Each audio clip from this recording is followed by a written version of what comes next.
Hey, this is Paul, and I'm at Sun Dragon Farms here with Mateo, and you can see they grow a lot of dragon fruit, and we're gonna learn some of their strategies and how they grow these amazing fruit.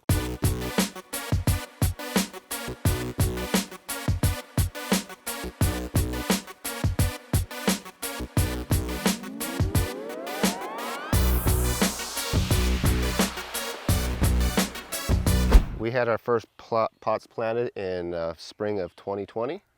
2020? You got some monsters here already, so in 3 years you got them quite big. Yeah, they like it out here. Lots of sun, north facing slope.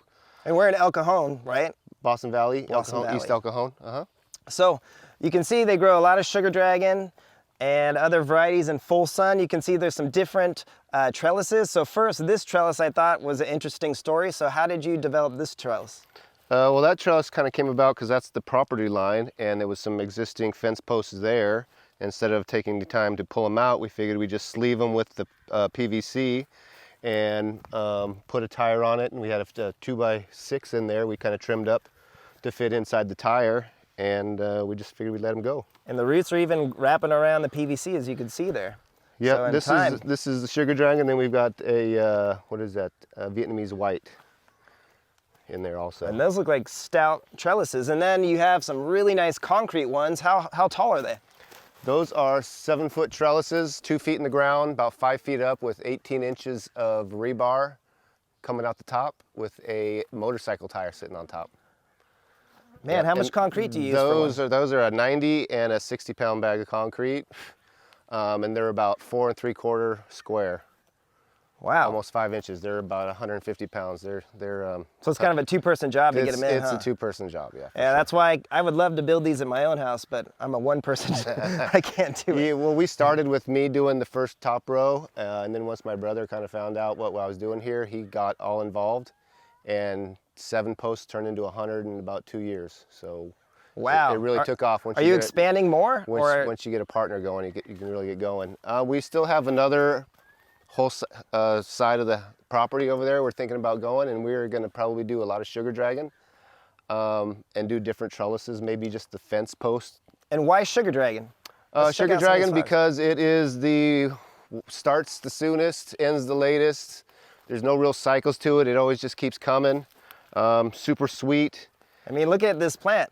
Look at how many fruit you have on it. So yeah, that's kind of the deal. If we can get something, this size pretty consistently, we're probably not big enough to sell fruit, but we might start making a couple products. Mm-hmm. And then some people use this dried fruit. They're using this even in sugar dragon. They're using Wild Barrel is using it in one of their sour beers. So they're actually cutting these and freezing them and then brewing with them, which I find exciting. So I think there's a market, maybe. There's a lot of breweries here. Capucha tea, I can never say that right. Yeah, there you go, that stuff, they make that. So yeah, I hope that you can kind of connect with some of those people, because you have a lot of very happy and that's plants. another thing we like about it. You can't find it in the stores. So, I mean, it's definitely a unique taste. So Sugar Dragon's like your number one? Well, Sugar Dragon was the one I started with because I figured if I didn't have pollen, I wouldn't have any other fruit. So that's why I got a bunch of cuttings from Linda up there in Fallbrook. Elk Creek dragon fruit, yeah. Elk Creek dragon fruit. So then the idea was to plant some big trellises in the middle and the perimeter, so any pollinators that came in with like bees and anything like that, they would be picking up the dragon fruit and then dispersing it through the other varieties. And I do want to say that Elk Creek dragon fruit is closed now, but they are the farm that has basically started all the other dragon fruit farms in San Diego. So believe it or not, if you grow dragon fruit, you most likely have a cutting or a plant, especially if it's sugar dragon, that came from Elk Creek Dragon Fruit Farm. So didn't they name sugar dragon? She renamed Adas as sugar dragon, and that's actually something I wanted to ask. Do you find any thorns on your fruit on your sugar dragon? No. It's a single thorn, nope. Like a voodoo child. So you never see a thorn on your fruit. We have a voodoo child right over here. Only one post, a voodoo child. Do you ever get a thorn on that fruit? They're right here. I mean, this is the first year we've actually had any fruit off the thing, and it's kind of redundant to be growing voodoo child and they're so similar. Sugar dragon. Is it this one? Yeah. Yeah, and when they turn ripe, occasionally you find one thorn. But on mine, personally, I got it from UC and Irvine, and I barely ever get that single thorn. So I'm very curious about the voodoo child sugar dragon thing, but they taste pretty much the same to me. They look the same, so yeah. They're almost identical. We're probably not going to get any more. Yeah. So what are your top 5? Because people always ask me, what's your top 5 varieties that you recommend? To grow or to eat? Whatever. If you could only grow 5, what would they be? Definitely Sugar Dragon, American Beauty. Yep. I like the Fallbrook or the Pride of Fallbrook. Or what's the other name for it? It's the Caslau one. Caslau. Yeah, they're all similar. The red I would say that is our top number one fruit. Yeah. Caslau is really good. And then actually we have a Israeli yellow that we tried for the first time last year. Did you like it? I loved it. Yeah. It was super sweet. We're not big fans of the white, but it was very sweet, and it was just a different variety, different look, different taste, and I would probably add that in there. Okay. For sure. Yeah, that's a good one. I have one, but I haven't had the fruit, but I did get to try one of the variants last year, and people say it tastes like lemonade, so it's kind of like that, a nice sweet and tartness. So What was the bricks on that? We didn't bricks it. We were at the festival, and actually Cody at Dragon Fruit, he let us try it, so it was good. Yeah. So and then Leo Manuel has an old one, so it hasn't fruited yet. So anyways, wow, I can't believe the size of these. And what do you use to, first, let's talk about top dressing. You use manure here. It looks like horse manure? Yeah, we have a neighbor next door that has 2 horses, and we get that for free. So we like just putting on top of it to keep it moist. Maybe get some, start breaking down the soil, maybe some redworms that come up through the pot to start eating it up. And it's kind of broken down already. It's not hot, right? Yeah, no, we put it underneath the tree and leave it over there for months before we even put it in the pot, because like I said, it's just to keep it moist, not really a fertilizer. We put a lot of sand, so we also have a place where we get creek sand. And so you use a lot of sand in your mix? We use lots of sand. Okay. Lots of sand in the mix. Probably. You sand? Maybe close to 50-50. Really? Yeah. Okay. So most of your potting soil is a sand quartz-based mineral. Okay. Yeah, because I don't see any stem rot. Your plants are really healthy, and I like it because you guys don't use any synthetic fertilizers. You said you're just using manure. Yeah, chicken manure. Organic chicken manure. Sometimes we'll brew up a worm tea compost. Okay, so you do add some compost tea to them? Sometimes. It's been a while. And then I guess if you want to call the horse manure fertilizer, yeah, that's about it. Wow, that's awesome. I'm learning a lot because I've never seen growers use horse manure like this.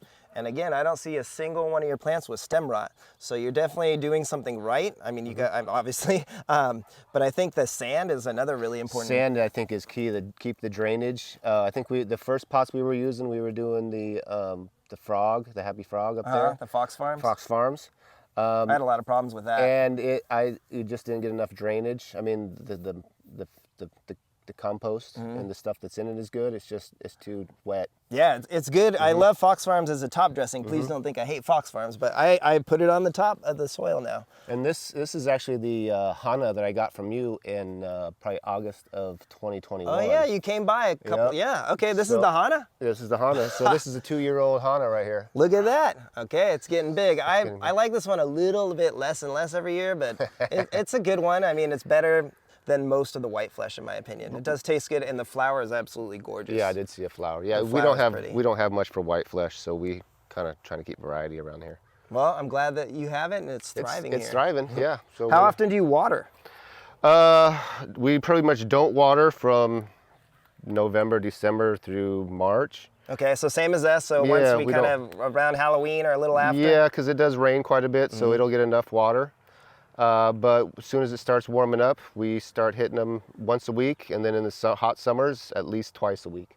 And you were telling me earlier that you use recycled water. You catch rainwater. We catch as much rainwater as we can in the winter. We store it in our containers up there.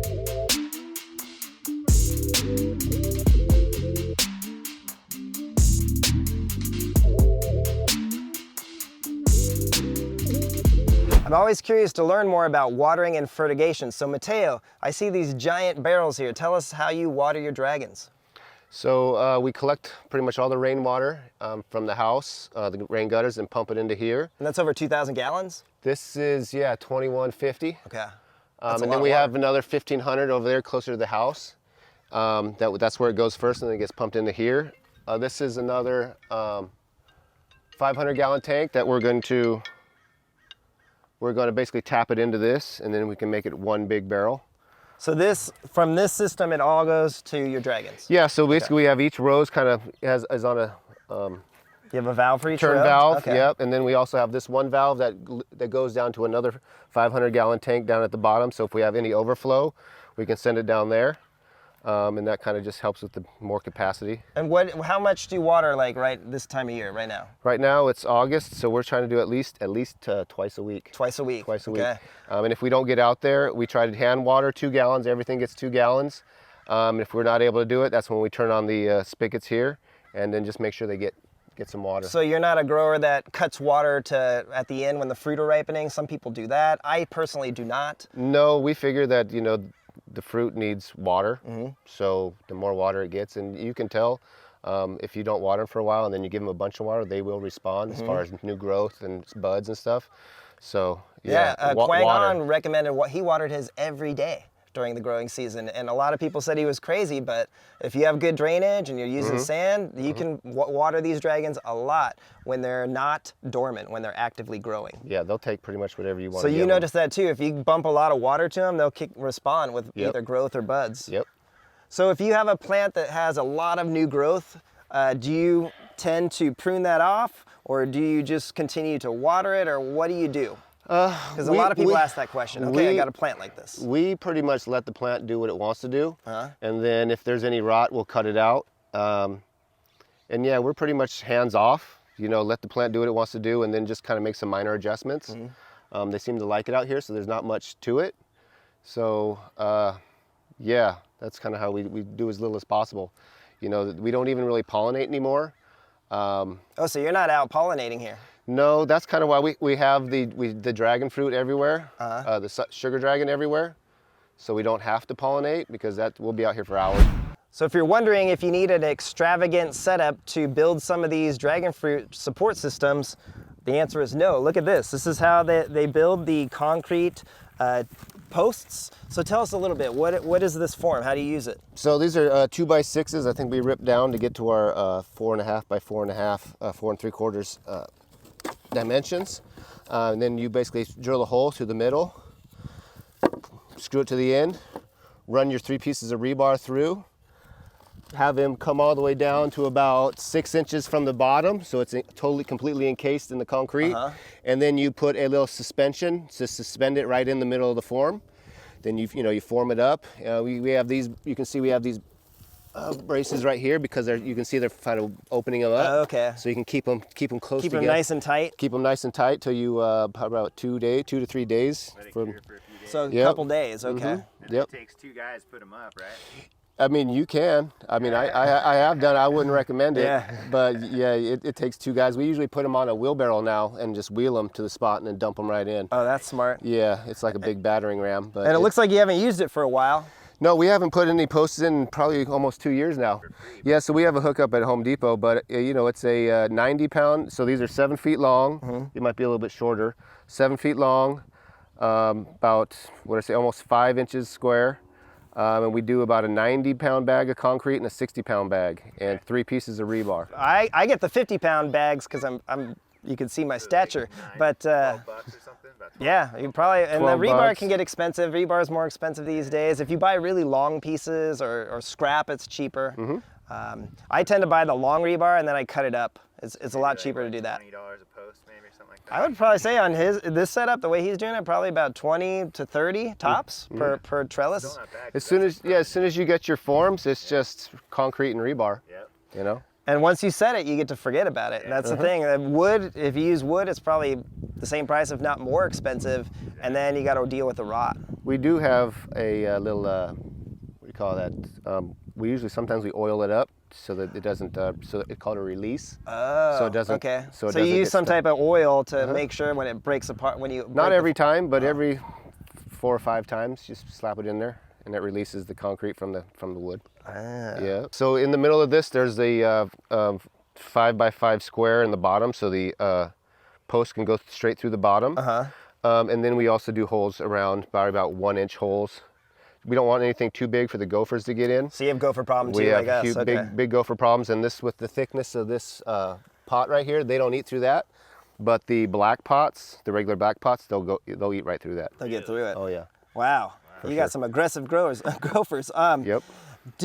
When I used some of this early on, the UV destroyed the plastic. How does it do here? Because it seems like all yours are doing pretty well. I think it's different types. So if you look at that pot right there, it's getting destroyed. Okay, so maybe some are UV. Yeah, I'm not sure. We get these from a floral warehouse or a distributor, I guess, up in Carlsbad. And then we just cut them in half and do what we got to do to them. Those are 55 gallons, right? Those are 55 gallons. Yeah, so I get them for $6. So usually, if you can get a 25-gallon pot for $3, Yeah, you that's a can't beat deal. that. I That's a mean, deal. because they're expensive. Yeah, you go to a hydroponic store, they're like 16 to 20 bucks a pot. So Yeah, and that's pretty much the only reason how we can do this is we get the pots for $3, and then we get the concrete for free. We know somebody at the Home Depot. where do you get a tire? And then the tire, we get it from a Escondido racing team. They use them on the weekends and then discard them. So we have some pretty brand new tires that we get, and I get those for about $6 to $7 each too. So Really? Okay. Yeah, So you have a way that you can do these on a budget. we're super budget here. Yeah. Yeah, I mean we get the manure for free next door. I mean the cuttings, you just cut and drop a new one in. So it's So this shows that you don't need to spend a lot of money on potting soil and fancy fertilizers, where if you have a neighbor that has a nice horse, you're good to go. And again, I think that sand, 50-50 sand is key. huge. It sounds really like, Yep. I mean, I just made a pot that's 100% sand. So I wanted to see how it does. And so far, so good. And we'll see what happens over time. Yeah, and I'm doing the rooting, the cuttings, I'm doing in pretty much 50 sand too. So you root them. 50%, And so yeah. if people wanted to buy a sugar dragon cutting, is that something you guys Sure, sell? yeah, we sell the pollen. Do you have a website? Yep, website is sundragonfarms.com. All right, so we'll put that in the description, and people could buy fruit. At this time, yeah, now we have fruit. Usually starts, we were about 6 weeks late this year. But- Everybody was late, huh? Yeah, everybody was late. And so now we're getting fruit, $8 a pound. And Can't yeah, beat that. it's coming in. We've got about 30 varieties. And it's organic. You said you don't add any chemical fertilizers? No, I mean, I buy organic food, so I would not put anything on my plants. We don't put anything in the soil or spray them with anything. They grow so fast that you just cut out what is rotten out. Yeah. Yeah. Well, let's come under here. I want to show this. There's this really cool canopy of, what do you call these trees again? We call them trees of heaven. Trees of heaven. Even though they are hell to get rid of. So they're invasives. So. But they provide a lot of shade here, right? Yeah, so you get a bit more shade. They grow fast and they get good canopy, and the leaves fall off in the winter, so it'll let them have sun in the wintertime. Oh, so they're deciduous, so then you Yep. get more sun. And when do the leaves sprout? Kind of early in the spring to provide just a nice like amount anything of else shade? in the spring. Yeah. Yeah, Right I'm when you using need a it. Brazilian fern tree, which is the world's fastest growing tree, and I have a bunch of dragon fruit under it. Yeah. And it's the same sort of thing. It's deciduous, and the dragons love it. They're so happy. I mean, look at these plants. They're nice and healthy. Yeah, that's what is that? A Cosmic Charlie right there. Cosmic Charlie. And do you notice that if you prune off a lot of this growth here, that you would get more flower buds? Or do you think that if the plant's happy, we have a lot of work around here to do, but we do definitely tip our dragon fruit. So if you had more time, would you cut most of this young growth? A lot of people are not getting flower buds, so I'm just curious. Like this plant here, how many of the new branches would you? We like to. I mean, you're going to get most of your fruit on the hanging vine, so we would like to at least get it a foot off the ground. I mean, this right here, prime to get rid of, Yep. but even something like this we might leave, and then Yeah. this next one that shoots out, we'll cut that. Okay. You know? So you like to let them hang. We like to really let them long. hang, yeah. And especially since you have such a stout trellis, you can do that. Well, that's kind of the whole thing with the trellis. We try and get it up high enough where we can still manage it without a ladder, but still get enough hang till we get all this for fruiting. And do you like this height, or would you go a little shorter, or you're just happy with everything how you're doing it now? About 5 to 6 feet. 5 to 6 feet. Yeah. And you're a taller dude, so. Yeah, I'm 6 foot, Okay. so I mean, 2 feet with the arms, I can get anything pretty high. Yeah, I do mine about 5 feet, so the top. And that's a good height. So let's see what else. We got some flowers here. I really like this section. How many pots do you have total? I've probably got about 100 posts, Wow. and most of them have about 4 plants each. So that's about 400 plants. We did notice that, 4 plants is way more than you need. If you look over here, we only have two plants in each pot. And with the shade, this plant is probably about 2 years old. So it's only 2 years old. It's in a nice shady environment. I would say maybe 50-50 here. And you could just see the health, and look at how many flowers and fruit are on this. Yeah, it was a 5-foot cutting, so it wasn't, wasn't a small plant. Man, it's pushing a lot of buds already. But man, this is just two plants in 25 gallons. So it shows you that you don't need to stick 4. You don't have to. I mean, I don't really see much of a difference between 2 and 4. Do you notice that you're getting any of these roots from these trees into the pot? Because my palm trees are doing that a bit, so I've learned that over the years. Yeah, I think these trees are basically have one big root structure in this hillside, and they're just shooting up wherever they get some water, and the water's in the pots, so that's where they're shooting up. That's kind of been an issue right now because it's hard to dig them out in the pots. Because, I mean, you can tell that these pots are just one big dragon fruit root ball. Yep. Just it's looking to suck up water. And some of those roots have come out of the pot as well. That's kind of what we wanted. We wanted to anchor into the hillside and go searching. Yeah, I highly suggest that if you're gonna plant a dragon fruit, if at all possible, let the roots come out of the pot, because these things do get really large root systems over time. As you can see, these plants are only 2 years old and how large they are. So if possible, if you're growing them at home, I highly suggest doing that. So that's my little PSA. Yeah, and I would definitely, put the pot in the ground. Like if you can kind of see, we have them kind of try to get them 50-50 in the ground so they don't dry out as fast. Some people say that it's I talked to some growers and they didn't like them buried. I personally like them buried like this because, again, I think the moisture stays in there longer. And some people would argue, well, it's going to stay in there too long in the winter. But as you can see, there's not a single plant here with stem rot. I mean, you have some really healthy plants here. It's the sand. Yeah. It's so you really good think drainage. it's the sand. Good drainage. Key is good drainage.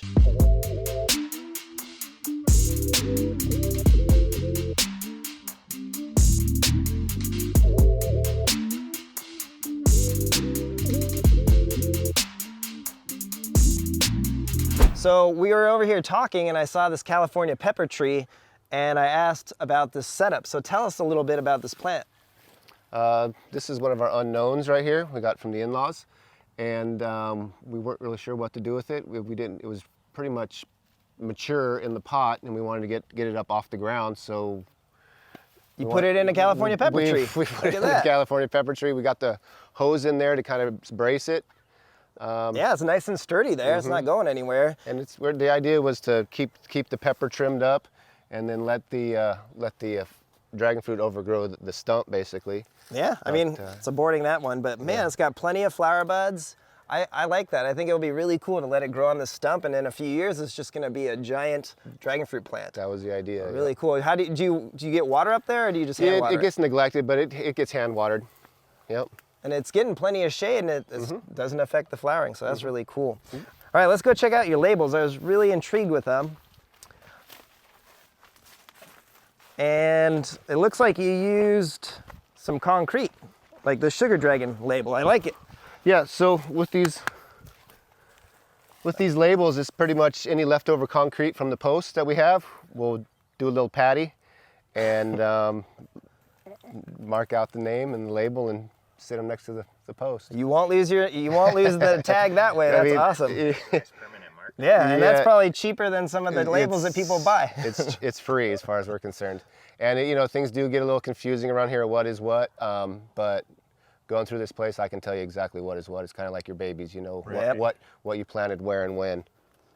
I just can't believe the healthier plants, and That's another Hana right there. Oh yeah. That I got from you in 2021. So this is a Hana, and this is a Hana planted in late 2021. Yeah, you even got some buds on them.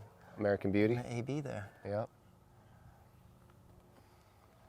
And you were telling us how you drill holes in the Oh yes. tires. Oh yeah, because we were talking about mosquitoes, and so water gets in here, and you drill holes into the tire? Yeah, so we drill holes in the bottom of the tire for the rebar to shoot through.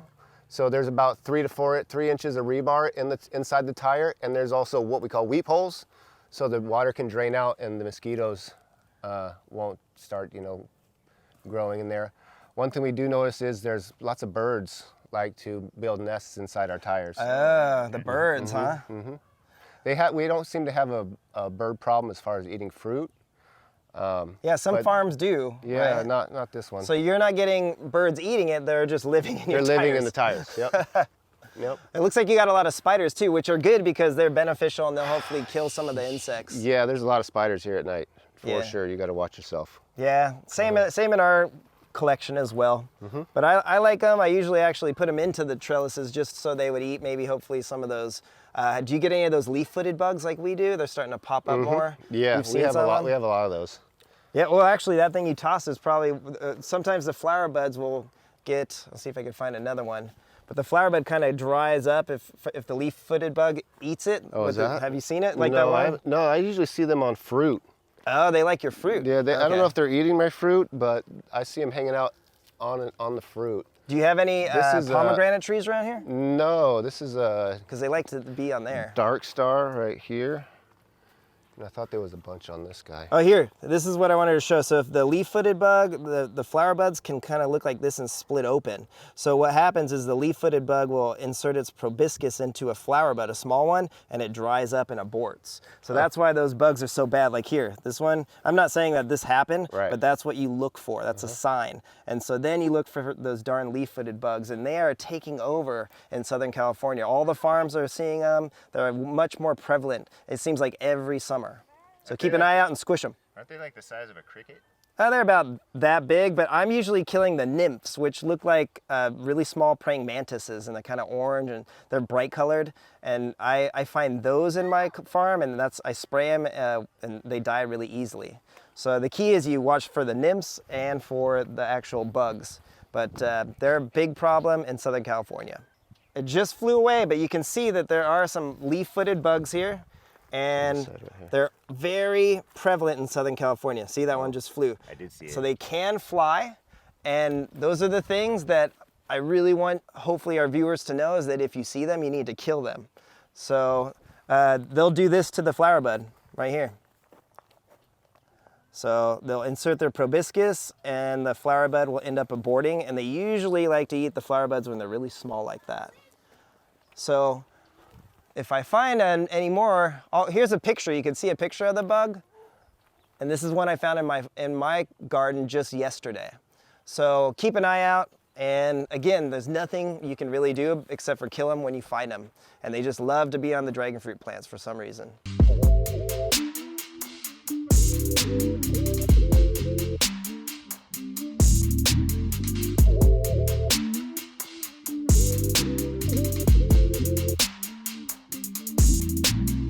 So thank you so much, Mateo, for giving us this experience. I really like your setup and how you're growing your dragons. And again, your website is? sundragonfarms.com. And you can buy fruit for $8 a pound. You sell cuttings. You even sell plumeria. Look at these beautiful plumeria. And I've never seen this before. Look, seed pods. So Mateo looked at me like I'm crazy, but I got really excited seeing these seed pods because I've grown plumeria and I've never seen one, and this thing's just belting them out. Yep. So plumeria, dragon fruit cuttings, and If you need pollen, we got a lot of sugar dragon. We have pollen almost, through the summer. yeah, you definitely. probably have pollen until almost like Halloween, huh? You Well, need it. we've had fruit up until Valentine's Day. Really? Yeah. Wow. So what's the latest you've ever had a flower bloom? Probably right around Christmas. Yeah, we've had Christmas as well. Okay. So check out their website. It's in the description, and we'll put it in the comments. And hopefully you can meet Mateo and check out this amazing farm.